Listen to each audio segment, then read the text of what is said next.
अस्सलाम वालेकुम नाजरीन, आप देख रहे हैं जोत न्यूज़ और मैं हूं एम लारिक डेली इशूज़ के साथ। नाजरीन, सुप्रीम कोर्ट के फैसले के बाद कौमी असम्बली का इजलास शुरू हुआ, 10:30 बजे शुरू हुआ, लेकिन उसके बाद एक शहबाज शरीफ ने बात की। शहबाज शरीफ की बात करने के बाद शाह महमूद कुरैशी ने बात की, फिर इजलास 12:30 बजे तक मौखर कर दिया गया। 12:30 बजे के बाद फिर गहमा गहमी रही कि आया कि क्या होगा क्या नहीं होगा, लेकिन इसके दौरान कुछ खबरें आती रही कि कुछ खबरें ये आ रही थी कि इमरान खान साहब ने टास्क दिया है शाह महमूद कुरैशी को 3 घंटे तकरीर करें और इजलास में ताख़ीर पैदा करें, और कुछ का ख्याल ये था कि कोई नई स्ट्रेटजी बनाई जा रही है तहरीक इंसाफ या इमरान खान साहब की जानिब से, और कुछ का ख्याल ये था कि अपना हो सकता है कि आज इस पर वोटिंग ही ना कराई जाए। मकसद कहने का वही है कि जो सुप्रीम कोर्ट का जो फैसला था उसके बरक्स, यानी आज इजलास की कार्रवाई होनी थी और फिर बिलाखिर वो इजलास मौखर कर दिया गया 12:30 बजे तक। लेकिन 12:30 बजे भी वो इजलास शुरू नहीं हुआ। सारी बात इस पर करेंगे आज जो सिचुएशन रही है कौमी असम्बली के अंदर। 12:30 बजे के बाद इजलास शुरू हुआ, लेकिन वो तकरीबन 2-2.5 घंटे के बाद शुरू हुआ।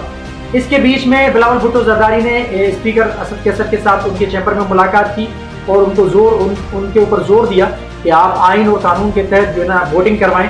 और उसके बाद फिर एक अपना ख्वाजा साद रफ़ीक और असद उमर या शाह महमूद कुरैशी के बीच में एक मुआहदा तय पाया कि आज वोटिंग होगी, तकरीरें होंगी, बहस मुबाहिसा भी होगा, लेकिन तकरीरें भी होगी। लेकिन वोटिंग के लिए एक टाइम फ्रेम तय किया गया कि आज रात 8 बजे वोट ऑफ नो कॉन्फिडेंस पे वोटिंग होगी। लेकिन बड़ी सूरत हाल असम्बली के अंदर एक गर्म है, एक दूसरे के खिलाफ तकारीर की जा रही है। अपोजिशन खामोश, क्योंकि उनको अपोजिशन को उकसाए जाने की बहुत सारी कोशिशें की जा रही हैं। शाह महमूद कुरैशी ने बड़ी ज़बरदस्त स्पीच की, उन्होंने माजी और हाल और उस मरासले के हवाले से बात की। उन्होंने कहा कि हमने कैसे कैसे मुकाबला किया और कहाँ से कैसे इस अदम एतमाद की तहरीक की मद में या इमरान खान साहब को हटाने के हवाले से, या उन्होंने कश्मीर के हवाले से बात की, उन्होंने अपना रूस के हवाले से बात की, चाइना के हवाले से बात की। उन्होंने बड़ी ज़बरदस्त अंदाज में एक स्पीच की, जो उनको टास्क दिया गया था वो उस पर पूरे होते। तकरीबन आधे घंटे की उनकी स्पीच थी। और उसके बाद फिर मौका मिला अपना बिलावल भुट्टो जरदारी को। बिलावल भुट्टो जरदारी ने भी बड़ी जारहाना अंदाज से स्पीच की। उन्होंने भी शाह महमूद कुरैशी के हवाले से बात की कि इमरान खान साहब को जो मरवा रहे हैं वो यही वज़ीर ख़ारजा हैं, क्योंकि हमने पहले भी कहा था कि अगर इमरान खान साहब को जो मरवाएंगे वो यही शाह महमूद कुरैशी साहब होंगे वज़ीर ख़ारजा। उन्होंने अपना एक जिद्दोजहद के हवाले से उन्होंने बात की। उन्होंने कहा कि अदम एतमाद की तहरीक जो है हमने कब शुरू की और हमने इसके खिलाफ जिद्दोजहद की। हम इस वज़ीर आज़म को हटाने के लिए हमने जिद्दोजहद की, हमने 6-7 महीने इस पर स्ट्रगल किए। तो अदम एतमाद की बात फिर 7 तारीख को अगर वहाँ पर होती है तो 8 तारीख को यहाँ पर पेश होती है। तो उन्होंने एक अमेरिका और पाकिस्तान के बीच में जो एक फ़र्क है, वाज़ेह फ़र्क है, एक दिन का तकरीबन फ़र्क है, वो बताया बिलावल भुट्टो जरदारी ने कि वहाँ पर 7 मार्च थी तो यहाँ पर 8 मार्च को हमने वो अदम एतमाद की तहरीक पेश की। अगर हमने 8 मार्च की अदम एतमाद तहरीक यहाँ पर पेश की तो हमने फिर जो आप कह रहे हैं 7 मार्च को मरासला आया है, तो हमने तो फिर 7 मार्च के हवाले से यानी फिर अदम एतमाद की तहरीक पेश की। अगर आप जो कह रहे हैं अमेरिका की टाइमिंग के हवाले से और पाकिस्तान की टाइमिंग के हवाले से वाज़ेह फ़र्क है। बहरहाल ये तकरीरें चलती रही और ये बहस मुबाहिसा चलता रहा। उसके बाद फिर जो ना अपना असद उमर की बारी आई।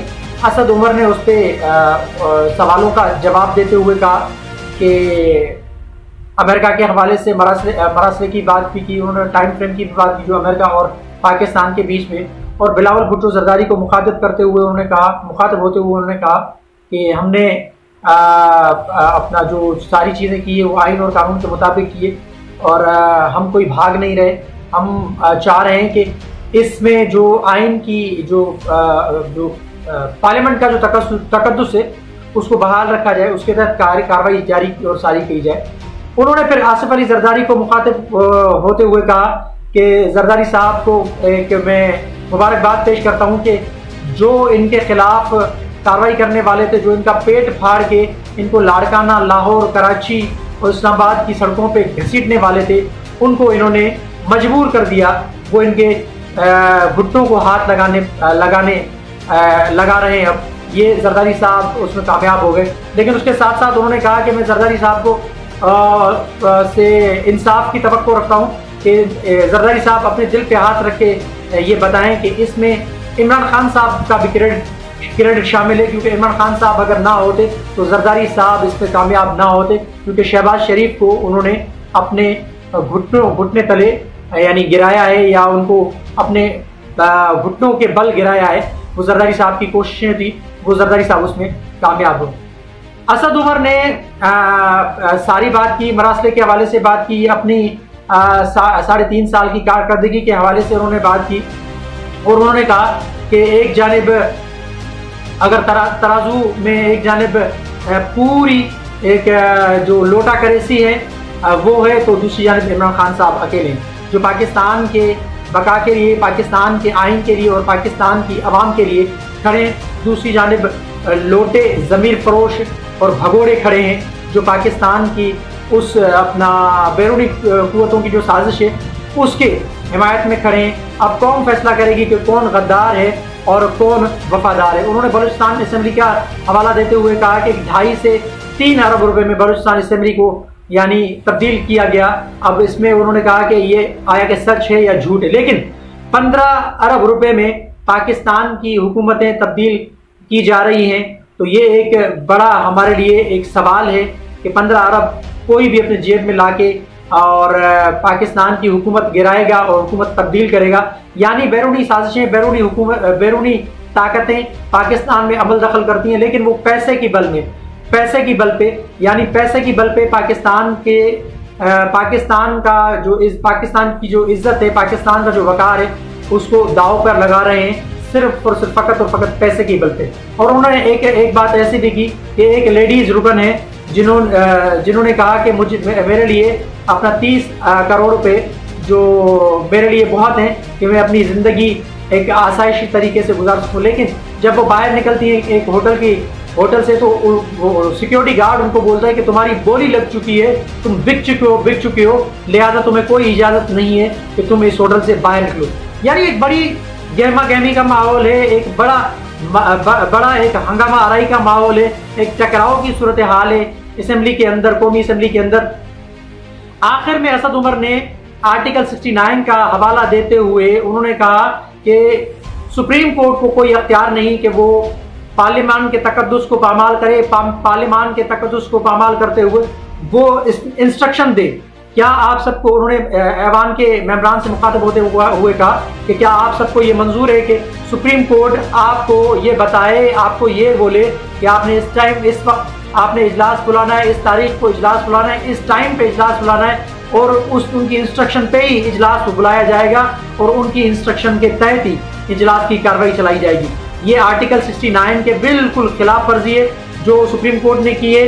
और उन्होंने कहा कि क्या सुप्रीम कोर्ट को ये मंजूर होगा कि यहाँ पार्लियामान सुप्रीम कोर्ट में मदाखलत करे, सुप्रीम कोर्ट को ये हुक्म दे कि आपने इस टाइम सुप्रीम कोर्ट की कार्रवाई चलानी है, इस टाइम सुप्रीम कोर्ट के ताले खोलने, इस टाइम सुप्रीम कोर्ट को ताले लगाने। तो ये एक बहुत बड़ी यानी एक उन्होंने कहा सुप्रीम कोर्ट ने खिलाफ वर्जी की है, पाकिस्तान के पार्लियामेंट के तकद्दुस को पामाल किया है। बकौल असद उमर के उन्होंने सुप्रीम कोर्ट के ऊपर कई सवालात खड़े कर दिए, कई सवालात उठा दिए, जो कि बिल्कुल अगर आर्टिकल 69 को देखा जाए तो बिल्कुल वो सही है। लिहाजा सुप्रीम कोर्ट ने जो फैसला दिया था सिर्फ डिप्टी स्पीकर की उस रूलिंग के हवाले से कि वो आईनी थी या गैर आईनी थी, तो उन्होंने उसको गैर आईनी करार दिया। लेकिन अगर शुरू दिन से ही, जैसे मैंने पहले अपने व्लॉग में कहा था कि डिप्टी स्पीकर कासिम सूरी उस दिन अगर इस पे बहस कराते, जैसे आज इस खत के मतन को लेके या उस केबल को लेके या उस मरासले को लेके बहस चल रही है, तो नौबत यहाँ तक ना पहुँचती और ये हो सकता है कि उसी दिन ये मामला दुरुस्त हो जाते। अपना असद उमर ने उसका जिक्र भी किया, जो नेशनल सिक्योरिटी काउंसिल की कमेटी का हवाला भी देते हुए उन्होंने कहा कि हमने इनको दावत दी थी और हमने इसी ऐवान के हवाले से हमने इजाज़त मांगी थी, तो हमें इजाज़त नहीं मिली। यही अपोजिशन के जो 150 अरकान यहाँ पर जो बैठे हुए हैं, इन्होंने उस इजलास के हवाले से जो हमने इन कैमरा जो हम इजलास बुलाने वाले थे, तो उसमें इन्होंने मुखालफत में 2 मरतबा वोट किया। उन्होंने हमें यहाँ की इजाज़त मिलने नहीं दी। फिर हमने जब इन कैमरा ब्रीफिंग दी तो उसमें भी हमने वो बकौल उनके कि 80 अफराद को हमने दावत दी थी। अपोजिशन के तमाम जो पार्टीज़ के लीडरान हैं उनको हमने दावत दी थी, लेकिन उनमें से कोई नहीं आया, उसकी मुखालफत की गई। और आज फिर इन्होंने कहा कि सुप्रीम कोर्ट के अंदर इन कैमरा ब्रीफिंग का उन्होंने जिक्र किया, वो भी नहीं हुई। लेकिन फिर उसके बाद मौलाना असद महमूद वो अपना बहस कर रहे थे। उन्होंने कहा कि मेरी जिद्दोजहद है और मेरी तीसरी नस्ल है जो इस पार्लियामेंट के अंदर है और मैं वफादार हूँ इस मुल्क के साथ। और मेरी हिस्ट्री उठा के देख लें और वज़ीर आज़म साहब की हिस्ट्री उठा के देख लें कि कौन मुल्क से वफादार है और कौन मुल्क का गद्दार है। तो उन्होंने कहा कि मैं बरमला कहता हूँ, एक कसम उठा के कहता हूँ कि किसी भी अपोजिशन के मेंबरान को दावत नहीं थी उस अपना नेशनल सिक्योरिटी काउंसिल के इजलास के हवाले से, सिवाय शहबाज शरीफ साहब के जो लीडर ऑफ अपोजिशन है, उनको भी फोन कॉल की गई थी, सिर्फ कोई लेटर या कोई नोटिफिकेशन जारी नहीं किया गया था। बहरहाल ये बहस और मुबाहिसा चल रहा है, अभी भी इजलास जारी है। अब वोटिंग होनी है, जो तय हुआ है टाइम वोटिंग का, रात को 8 बजे अदम एतमाद की तहरीक पे वोटिंग होगी।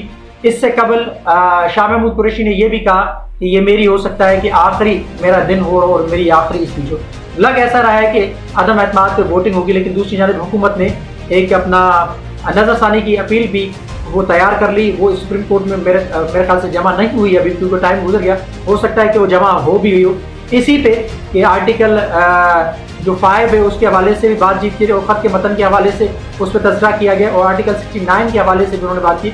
और ये जो रूलिंग के ऊपर सुप्रीम कोर्ट का जो फैसला है, इस पर नजरसानी के हवाले से बात की गई है, खास करके आर्टिकल 69 का हवाला देते हुए। अब देखना ये है कि क्या होगा, आया कि अदम एतमाद की तहरीक पे वोटिंग होगी या फिर डिले हो जाएगी। तो आपके सामने सारी सूरत हाल रखी है आज की जो चल रही है अभी भी कौमी असम्बली के अंदर। कमेंट सेक्शन में अपनी राय का इजहार जरूर कीजिएगा। तब तक के लिए अल्लाह।